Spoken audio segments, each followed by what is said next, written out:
अदाकारा बाबरा शरीफ ने शाहिद से जब शादी का फैसला किया तो उसके घर वालों ने कहा था कि अब जब तुम अंधे कुएं में छलांग लगा रही हो तो कुछ शराइत पर शादी करो।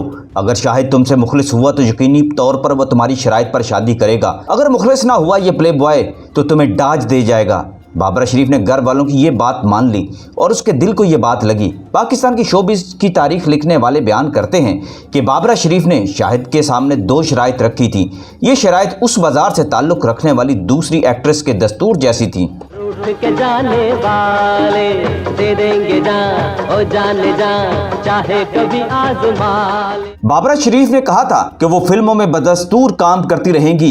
अगर वो शाहिद रोकेगा भी तो वो नहीं रुकेंगी। वो जितनी फिल्में हैं वो उनमें काम करेंगी, अपनी मर्जी के मुताबिक काम करेंगी। बाबरा की कमाई से शाहिद का कोई ताल्लुक नहीं होगा। वो ना सिर्फ बाबरा का खर्चा उठाएगा बल्कि जेब खर्च के तौर पर एक माकूल रकम भी हर माह दिया करेगा। इसके अलावा शाहिद बाबरा शरीफ को एक शानदार घर बनाकर देगा। मुआहदे की सबसे अहम शर्त यह थी कि शाहिद अपनी बीवी को तलाक देगा। शाहिद ने मुनज़्ज़ा बेगम के बाद ज़मुर्द बेगम के साथ शादी की थी। बाबरा शरीफ ने जिस बीवी को तलाक देने की बात की थी वो ज़मुर्द बेगम थी। चुनांचे ज़मुर्द जो शाहिद के इंतजार में गुलबर्ग में उसकी कोठी में अपनी नौउम्र बेटी के साथ शाहिद की मुंतज़िर रहा करती थी, उसे एक रोज़ खुद शाहिद और उसके मोहब्बतनामे की बजाय तलाकनामा मौसूल हो गया तो वो हक्का बक्का रह गई, ज़ारो कतार रोने लगी। शाहिद की आवारा गर्दी और रंगीन मसरूफियात की दास्तान ज़मुर्द से पोशीदा नहीं थी, मगर वो ये समझकर चुप थी कि एक दिन थक हार कर शाहिद वापस उसके पास आ जाएगा। मगर ये उसकी खुशफहमी के सिवा कुछ और न था। शाहिद का मतलबन मिजाज इससे उकता चुका था। वो इससे अलहदा होने के लिए मुनासिब वक्त और मौका का मुतलाशी था और यह मौका और इखलाकी कुव्वत उसे बाबरा शरीफ ने फराहम कर दी थी। ज़मुर्द बहुत अरसा कबल शाहिद की तवज्जो और मेहरबानी से महरूम हो चुकी थी। शादी के इब्तदाई चंद महीनों के बाद शाहिद की वारिफ्तगी में हस्ब मामूल कमी पैदा हो चुकी थी और वो जो बड़े चाव से ज़मुर्द को अपनी बीवी बनाकर अपने बंगले में लाया था, रफ्ता रफ्ता उससे दूर होने लगा था।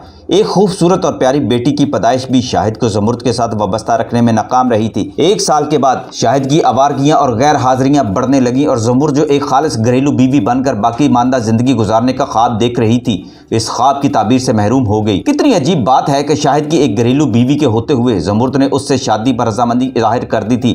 ज़मुर्द के हक में यह बात जाती है कि उसने कम से कम शाहिद से मुतालबा नहीं किया था कि वो अपनी पहली बीवी को तलाक जरूर देगा, मगर बाबरा ने अपनी जात और बरादरी की एक औरत को सोकन के तौर पर कबूल करने से इनकार कर दिया था, बल्कि शादी की शर्त के तौर पर यह बात मनवा ली थी कि शाहिद ज़मुर्द को तलाक देकर रहेगा। शाहिद को इस शर्त को तस्लीम करने में कोई तामुल नहीं था। वो तो शायद इस अमल के किसी बहाने की तलाश में था। उसने ना तो अपनी बीवी का ख्याल किया, ना ही मासूम बच्ची उसकी राह में हायल हुई। ज़मुर्द को घर बैठे बैठाए तलाकनामा मौसूल हो गया तो वो साख्त जामद हो गई। उसकी तमाम आरजुओं और उम्मीदों की डोरें मुनक़ता हो गई थी। सब्र के सिवा उसके पास कोई चारा नहीं था। अलबत्ता गुलबर्ग की वो कोठी ज़रूर उसके कब्जे में थी। ज़मुर्द के साथ ये कोई नई और अनहोनी बात नहीं हुई थी। दुनिया अज़ल से ही मर्द सिन्फ़े नाज़े के साथ यही सलूक करते चले आए हैं और सितम ज़रीफ़ी ये है कि इसकी महरक भी कोई औरत ही हुआ करती है। आपको ये बताते चलें कि बाबरा शरीफ अदाकारा शमीम आरा से बड़ी इम्प्रेस थी और ज़मुर्द की भी वो बहुत इज्जत किया करती थी, बल्कि उन्हें अपना कंपटीटर भी समझा करती थी और बहुत सारे मामलात में खास तौर पर रक्स में वो ज़मुर्द से रहनुमाई भी लिया करती थी। बाबरा शरीफ खास तौर पर शमीम आरा की सारी बातें मान लिया करती थी, लेकिन शाहिद के मामले में बाबरा शरीफ ने शमीम आरा की बात ना मानी थी। शमीम आरा को जब मालूम हुआ कि बाबरा शरीफ ने ज़मुर्द को तलाक दिलवाने का फैसला कर दिया है तो उन्होंने बाबरा शरीफ को रोका और कहा, यह जुल्म ना करो, तुम पहले ही अपनी जिंदगी का एक गलत तरीन फैसला कर चुकी हो और ऊपर से ज़मुर्द को तलाक दिलवा रही हो। ज़मुर्द और शमीम आरा भी गहरी सहेलियां थीं।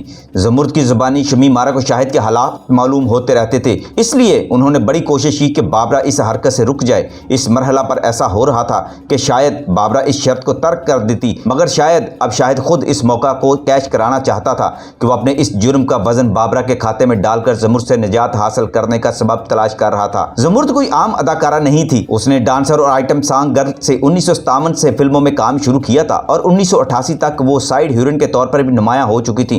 ज़मुर्द ने 150 से ज्यादा उर्दू, पंजाबी और पश्तो फिल्मों में काम किया था। उसका सबसे बड़ा कमाल उसका डांस था और उसके चर्चे थे। इंतहाई खूबसूरत तिरछे हुए नैन नक्श वाली ज़मुर्द एक पुरअमन एक्ट्रेस थी। उस पर बहुत सारे लैंडलॉर्ड भी जान दिया करते थे, लेकिन शाहिद की मोहब्बत में उसने शादी कर दी और फिर शादी के बाद उसकी फनी जिंदगी को शदीद झटका लगा था और वो आखिर तक नहीं संभल सकती थी।